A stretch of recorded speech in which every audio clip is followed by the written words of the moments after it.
Africa, our line talk, the way we get to have conversations with diverse people and organizations who are impacting lives positively.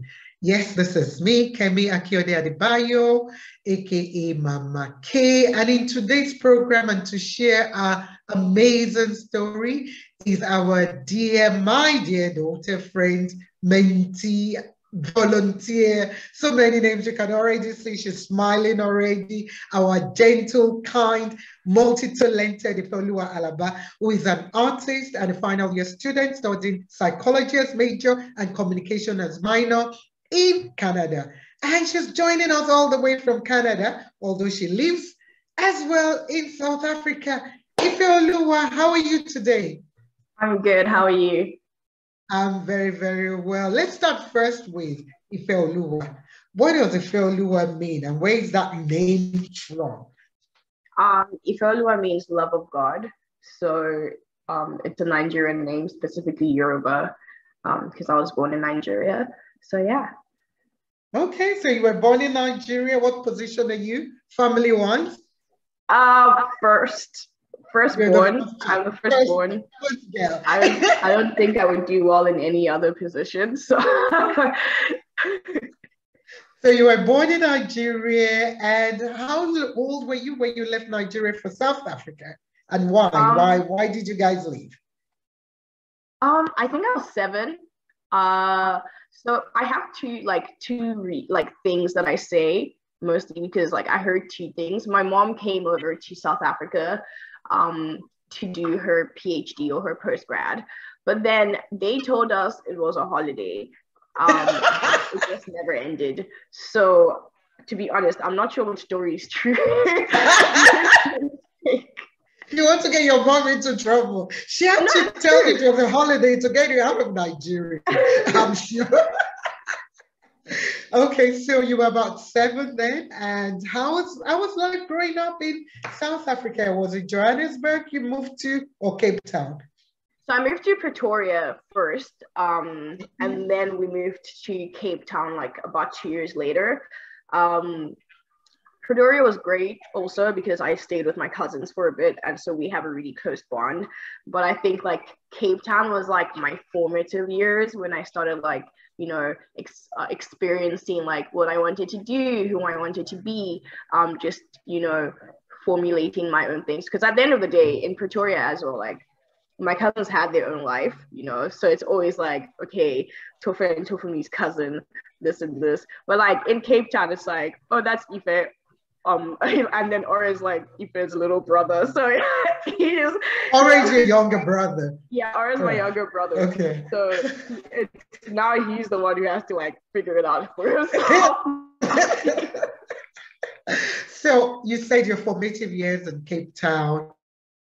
You went to school, your primary or secondary, or tell us about your education. So I did a bit of both.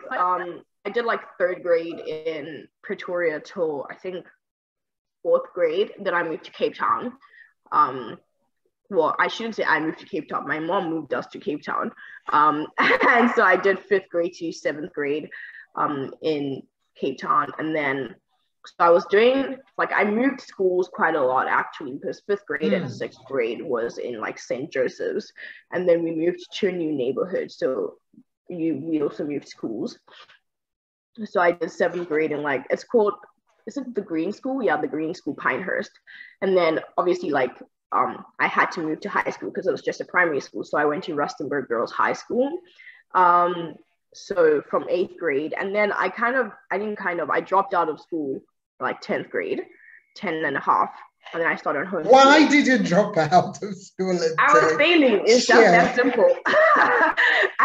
I was failing, and I was studying, and I just didn't understand why I was failing, and it was becoming just to a point where I felt like I wasn't good enough, because in all other aspects, like life was going great, sport-wise, all the other things. So it really sucked, because like one semester I would get one term I would get like 80%, and then the other term I would get like 30%. And at the end of the day, it's like, I'm still Nigerian. What is 30%? Like that's not acceptable. So my brother came home he had a lot of friends that were homeschooling at that time. So he wanted to now homeschool. And then my brother came home and then he was like, Mom, I want to homeschool, blah, blah, blah. And my mom was like, homeschool? Can you homeschool? And then she like researched it and stuff.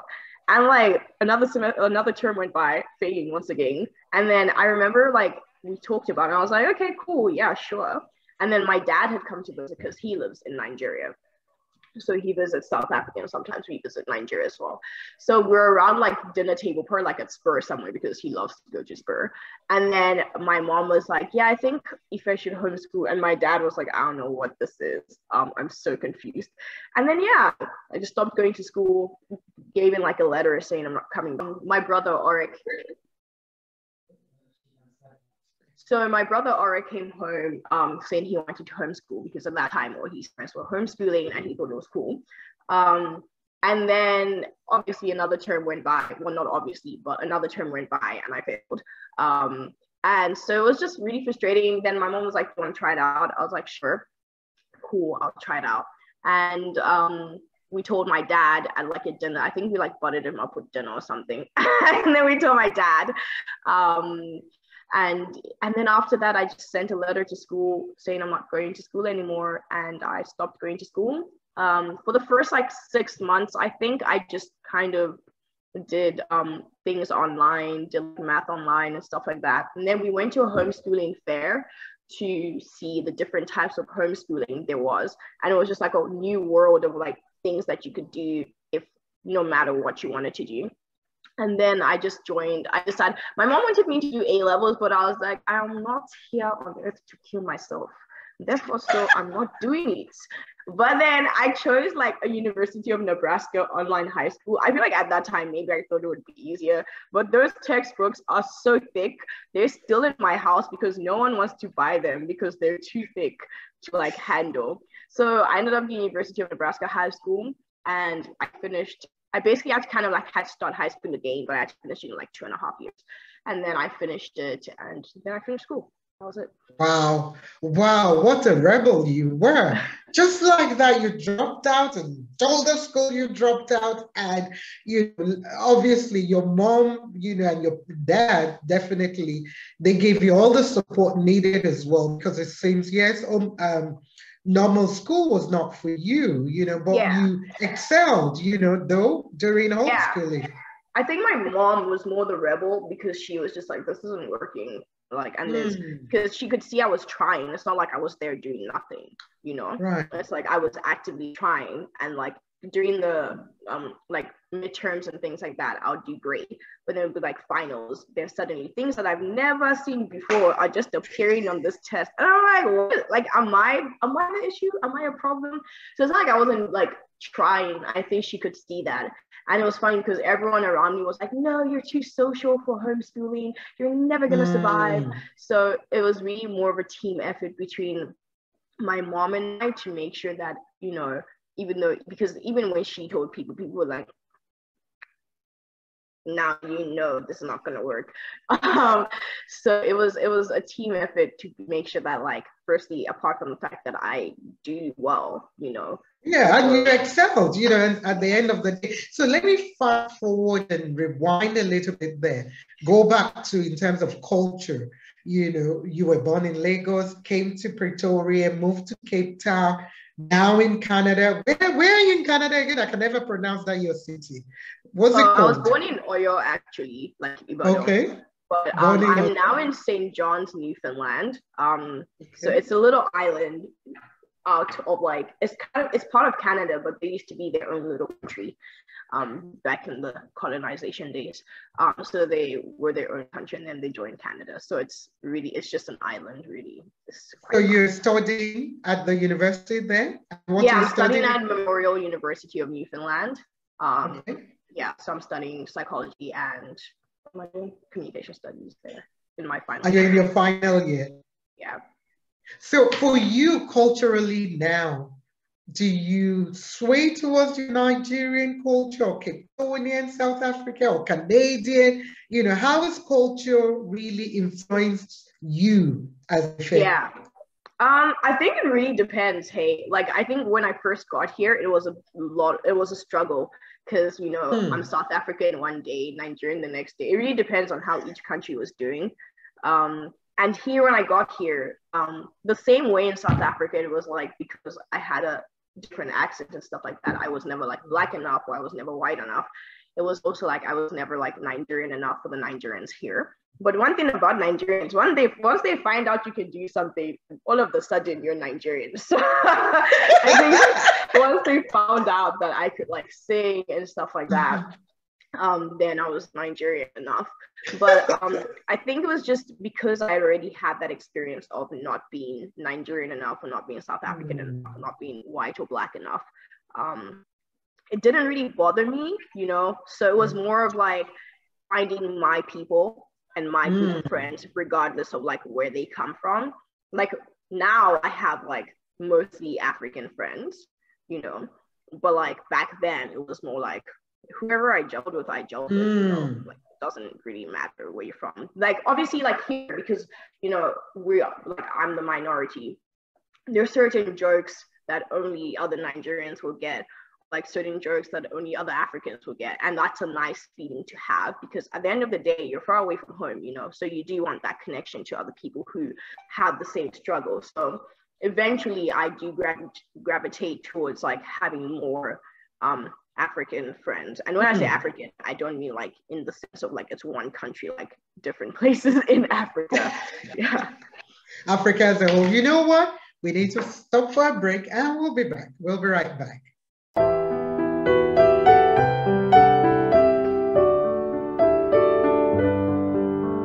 So before the break, there, we were talking about your journey from Oyo State to Pretoria to Cape Town. Now in Canada on an island. The fact that you dropped out of school, you know, because you were not challenged enough, not because you were not smart enough, but you excelled being homeschooled. And obviously, I'm sure, you know, you like that fact, your parents supported you.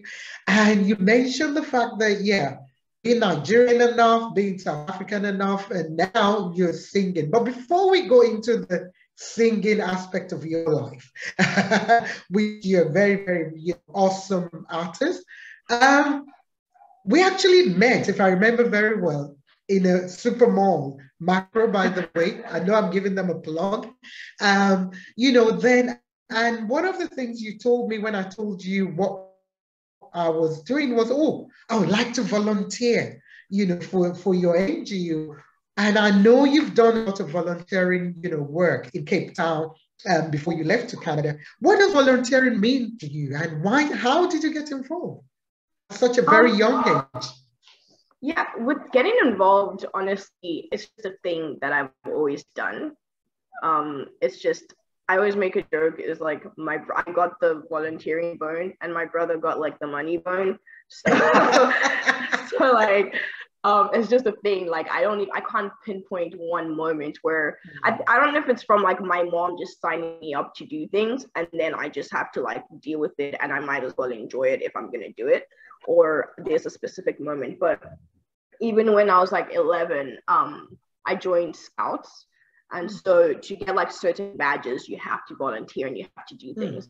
And then I also, at church, I was volunteering to like teach. I was a kid, but I was teaching other kids and like doing crafts and stuff. So a lot of my time, like my Thursdays would be spent like Scouts, my Fridays would be spent volunteering for church and when they had holiday clubs and things. And then my mom and I just we did a lot of like volunteering things. And I think for me and her, it was a bonding thing for us to do, you know, apart from just helping other people, you know. And I think volunteering, there's also a lot of innovation to do with it, which I really enjoy, you know. I enjoy that aspect of there's a problem and I need to solve it, you know.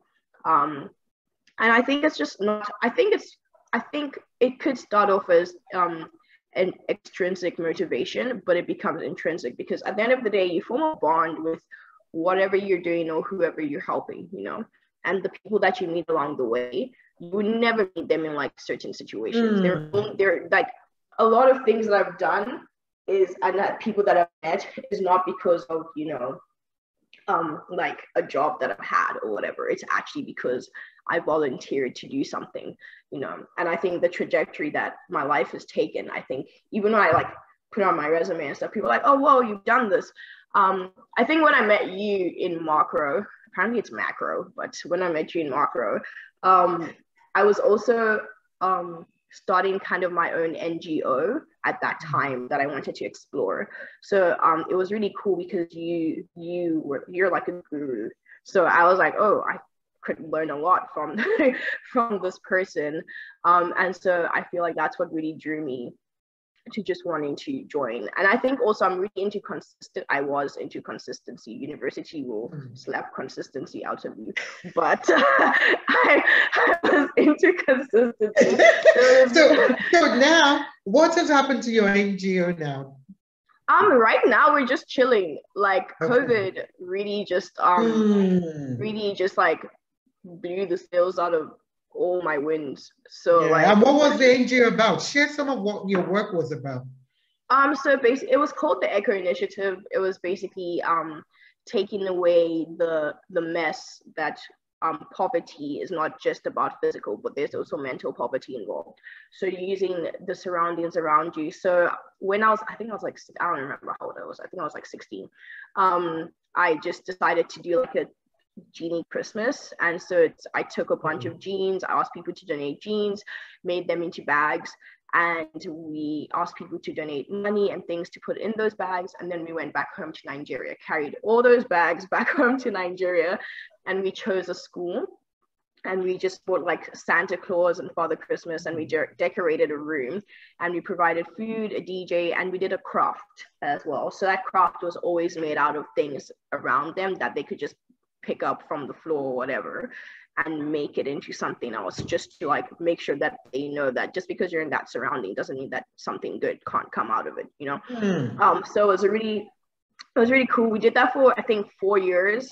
And it was bigger every year. It was great. The first year was quite funny because it was my mom and I with a sewing machine, and like you just saw like 200 bags like not sleeping. And then the second year, third year, we decided that this is also an employment opportunity for people. Because the one thing about Nigeria is like there'll be like 10 tailors on the one street, and then that one tailor will be popping, but like no other person is kind of popping. So we were just like, we decided to give it to like tailors that don't necessarily have work during that December period, instead of giving it to like the tailors that already have a lot of work. And so we then ended up taking like scraps from their other jobs and they would add it to the bags as well. So that was really cool. Wow. I would have loved to ask you more about, volunteering, what motivates you and so on, but I know we're kind of running out of time and I really have a lot of other questions that I want to still ask.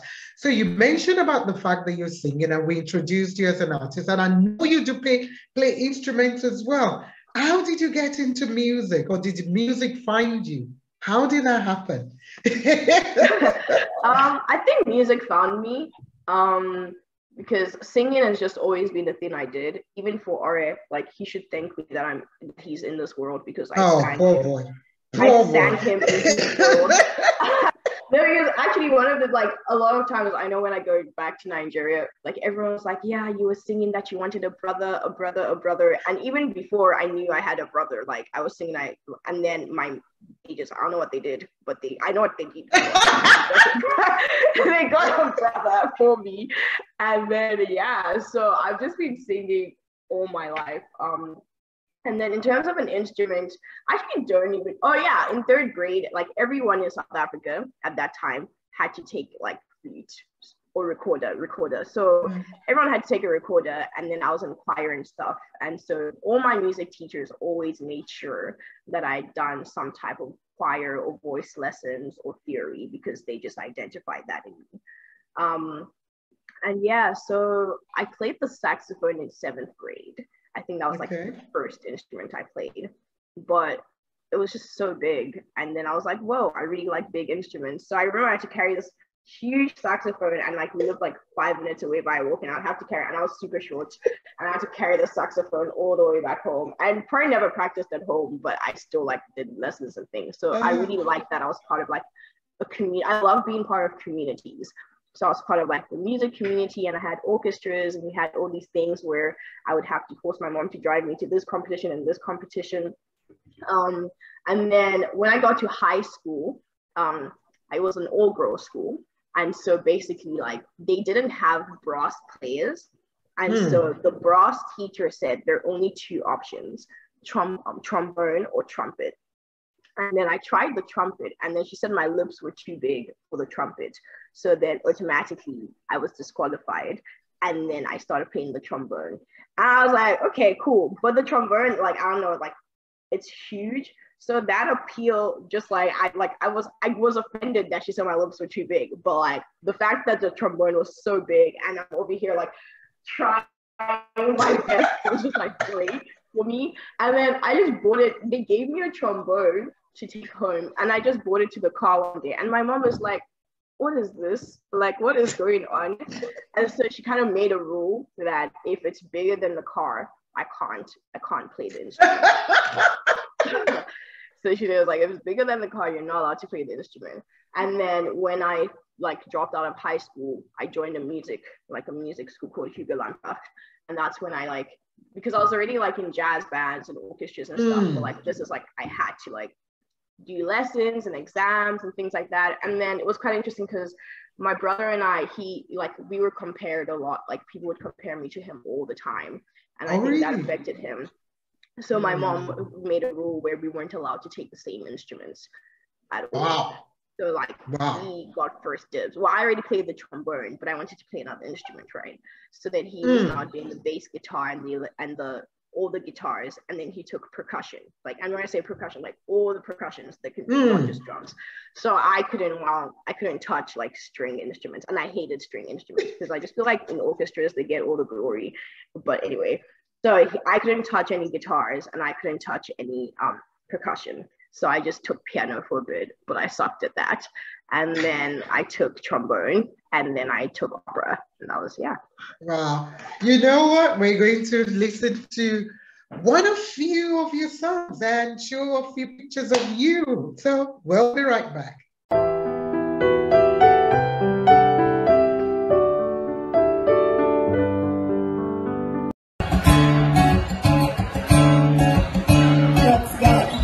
Little girl, you're perfect. Little girl, you're worthy. Come on, baby, don't be shy. Come on, don't dim your light. Baby girl, you're a wonder. Strike the heat of the thunder. Come on, baby, run the race. The world is yours to take. Your smile shines brighter than the morning sun. Morning sun. Morning sun, I promise you your story has just begun. Just begun. Are you guys ready? Just begun. You're enough, you're enough, you're enough. You're enough, you're enough, you're enough. I'm a tootsie, yeah, touch me, baby, tootsie, yeah. You're enough, you're enough, you're enough. You're enough, you're enough, you're enough. I'm a tootsie, yeah, touch me, baby, touch me, yeah. Yeah, I'm a tootsie, yeah, touch me, baby, touch me, yeah.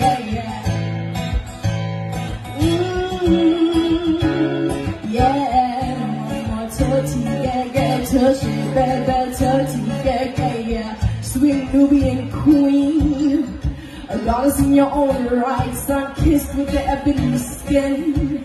I see the future in your eyes. Whoa, take the melanin gold. Whoa, make sure everyone knows that you're perfect, you're worthy. Shine for the world to see.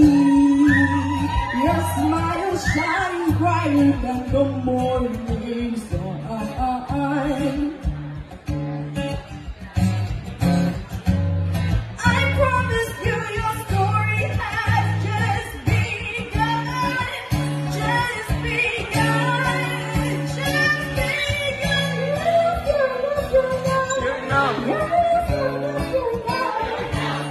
Touch me, yeah, touch me, baby, touch me, yeah. You're enough, you're enough, you're enough. You're enough, you're enough, you're enough. One, two, three, let's go. Come on, Jack Joe, come on, oh Jack Joe, oh, more turkey, yeah, turkey, baby, turkey, yeah. Come on, Jack Joe, come on, oh Jack Joe, oh, more turkey, yeah, turkey, baby, turkey, yeah. You're enough, you're enough, you're enough. You're enough. You're enough, you're enough, you're enough. You're enough. Oh my turkey, yeah, turkey, baby, turkey, yeah. You're enough, you're enough, you're enough. You're enough, you're enough, you're enough. Oh my turkey, yeah, turkey, baby, turkey, yeah.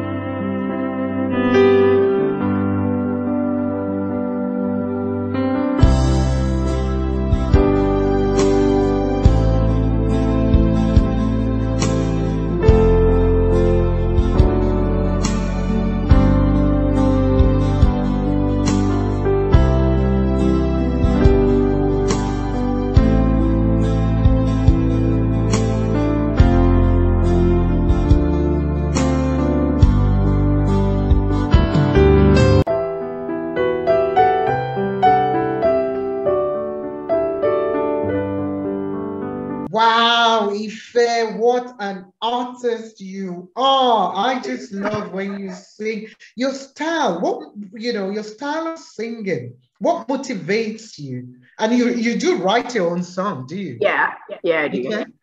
And what motivates you? Well, I think because, as I said previously, I was training in opera.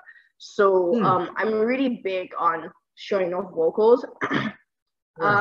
So I don't know, I just lean towards that. I've never actually had to sit down and be like, what is my style? It's just like, I like what I like and I'm just gonna do it. But like now I'm trying to like, I always harmonize all the time. So I'm trying to like not harmonize as much, all the time. So I think it's my opera background that really led me to like do the type of music I do. And then also like Laura Ngula and like Andrea Bocelli and Tiwa Savage are like, they're all really big influences of mine. So I also try and like take from their styles and like put it in my music. But I'm still starting. I just started out, so I'm still learning and I'm still growing. And so yeah. I know you're very humble, obviously, with that, the fact that you're learning and growing, but thank you for flying the flag, for Nigeria and South Africa out there in Canada, because I've been watching you, some of what you're doing, you present, you produce, you're just, there everywhere, which is good in a very, very good way. So what I want to ask you next is, I know you're still very young. Remind me, how old are you again now? I'm 22. I know, 22. I know young people sometimes don't like sharing their age. But I'm sure, even, though you're 22 and started, volunteering at 11 and got into music probably even earlier, what has been some of the life lessons, that you will share with a young Ife from Lagos or a young Sipo from Delft in South Africa, that you say, okay, this is what you need to do if you want to get into the media or entertainment industry? I think finding people is the first step, because honestly, I was one of those people who's like, I'm a singer and that's it. I didn't even want to write my own music for a while. Like, I just wanted to do covers. Having your circle is really important, and I learned that as a young age, because my mom at a young age was my circle, right? So my mom was the person who would push me to do things, and then as a scout I would have those people around me who had the same goals, so that would push me as well, and just those different communities. So I think once you have that circle, because I don't like putting myself out there at all, so once you have that circle, even when you don't believe in yourself, they believe in you. Because that whole phrase of no one's gonna believe in you more than you believe in yourself is, I think it's utter nonsense, because at the end of the day, you're human, and there are days where you're just not feeling 100%. And in those days where you're not feeling 100%, you need people who believe you can be 110%, push you to that 100%, you know. And also just writing down your goals. I was really big when I was young. I was really big on like goals. I still kind of am. But so like, and sharing those goals with people. So like my family and I at the beginning of every year would sit down and be like, okay, so what is it that we want to achieve, and how would we achieve it? And if you can't do it, find people who can do it. Find I'm a singer, I can't make beats. I'm finding people who can do that and learning tips from them, at least building relationships with them in order to do it. And putting yourself out there, you know, like it's really hard. But even if you just start small, like posting on YouTube and, you know, like posting on Instagram and posting on TikTok, you know, I'm not a TikToker, but, you know, Ari will tell you, my brother will tell you, it's like the new it. And so, yeah, really important. Wow. Thank you for those, you know, pointers in terms of life lessons, and they're really, really key and very, very important. What I want to now ask as my final kind of question, and I definitely have to be back because I feel I'm rushed with this particular one. So we have to be back, and I hope you will have the time and make the time for us to do that. As a young person, and I know we all are aware of most of the social issues, you know, we have in this world, be it Nigeria, South Africa, Ghana, Ethiopia, even in Canada, you know, as well. What issues, you know, social issues speaks to you personally? And what would you say will be the solutions, you know, to those issues, even whether they're realistic or not? Yeah. Mental health is a really big one. I wasn't really big on it when I was younger because I just didn't really know what it was.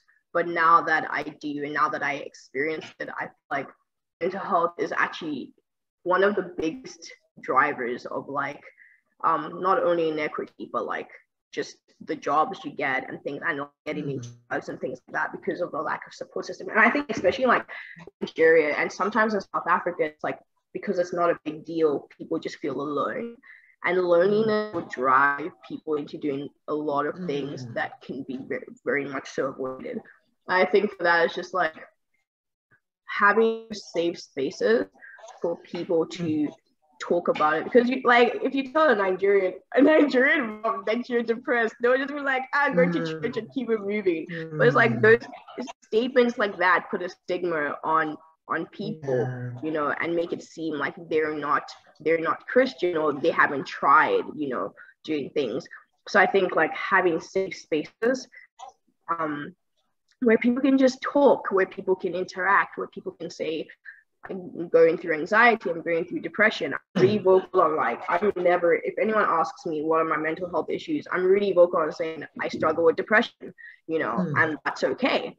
And I feel like I struggled more when I was silent about it, and that really ended up hurting me more than helping me. So yeah, that's one really, really big thing that I'm really passionate about.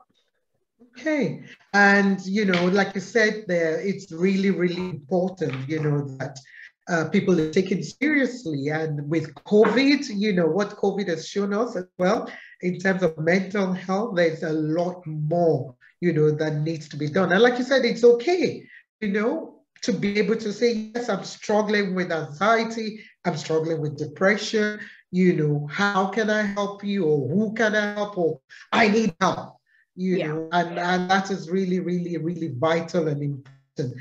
Wow, I would have loved to go more into more stuff. Like I said, you know, even more about life over there in Canada, you know, even though you said, yeah, initially it was you know, hard for you to settle down in. And what are your goals? You know, maybe I should actually finish with this. What are your goals for the future in terms of you being a singer, an artist? Are you going to stay back in Canada? Are you going to lose you to Canada, or you're coming back home to Africa? You know, do you know at this stage, or you don't know? I know, like I'm staying in Canada. I don't know where in Canada I'm staying, but I'm staying in Canada. I'll still come home like every other day. Literally, that's what people here say. They travel home every like week. So I also come home like every other week. I want to buy an island. I used to want to buy an island, but now I don't mind if someone gifts me an island. So I'll just put down my list. I have a website that I shop from. But yeah, in terms of singing, I just want I want it to be my full-time job, you know, where to the point where I can just make that a job for myself. And going to starting another non-for-profit, especially in the entertainment industry. And also, yeah, I like making sure that I'm trying to start a business. So I'm also trying to make sure that that happens. And yeah, just making sure that every aspect of my life, spiritually, mentally, emotionally, physically, is, you know, 100%. And I'm doing whatever I think is the best way to make sure that I'm good. And as a creator, that's just making sure that I do what I want to do, you know. So yeah. Wow. Thank you, my dear Ife. I celebrate you. I honor you. I have so much respect for you. You inspire me. I'm amazed with what you've achieved, you know, at a very, very, very young age. And I know, you know, at the end of the day, through what you've shared today in your story, just being real and open with your struggles, you know, would have inspired somebody out there. You know, you never know who it's touched, because we get feedback on this. So thank you for being open. Thank you for being real.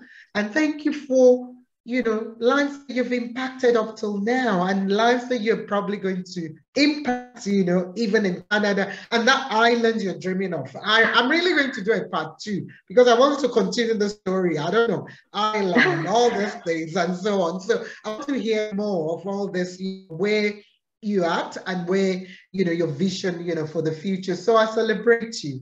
Thank you. And as we continue to celebrate young people, our volunteers, our African young people, our girl child, thank you for flying the flag for Africa over there.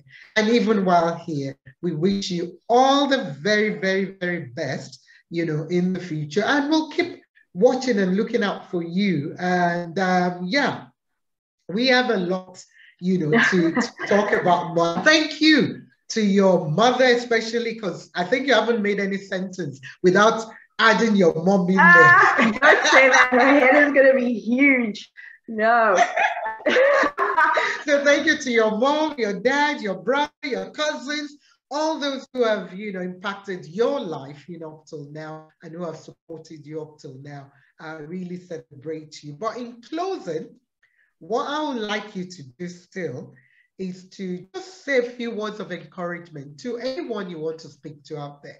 Maybe people lonely, maybe young people struggling with depression, or I don't know, an African child, an artist, anybody you feel you want to speak to. Please, if you will go ahead. Yeah, yeah, that's a deep question. Yeah, I feel like steps are still steps. You know, building blocks are important. The whole Rome wasn't built in a day is really important, because I think as dreamers and as creators and people, we just dream about the end goal. And when that end goal isn't coming soon enough, it feels like you're useless, or it feels like you're not doing anything. But like, a house is built on bricks that are layered, right? So layering those things up to get to that goal is perfectly okay. It's still a step that you've taken, and it's still one step closer to that goal, you know. So just making sure that you keep on building, no matter how small those building blocks are, it's still a block. Deep. Keep building. Wow, you are just something that sometimes I can't keep up with you. Keep building. Houses built on, you know, bricks. We need to do things on layers, and yes, and you're quite right, you know, because if not, if you rush building things, and it could all fall apart. So just take your time, keep building, keep moving on, you know, and upwards. And yeah, I wish you all the very best. Ifeoluwa Alaba joining us on Impact Africa, all the way from Canada in Newfoundland. Did I pronounce it well? Newfoundland. Yes. Okay. I don't know. I even want to find out Newfoundland. Oh, okay, I want to know the history of the place and so on. Past, 2, guys, part 2. We need to watch out and listen to part 2. Well, this is Mama K signing off till next time, saying thank you for joining us and hearing the story of our creative, multi-talented Ifeoluwa Alaba. Until next time, stay safe, stay blessed, stay healthy. Remember, God is love and love you all. Peace out.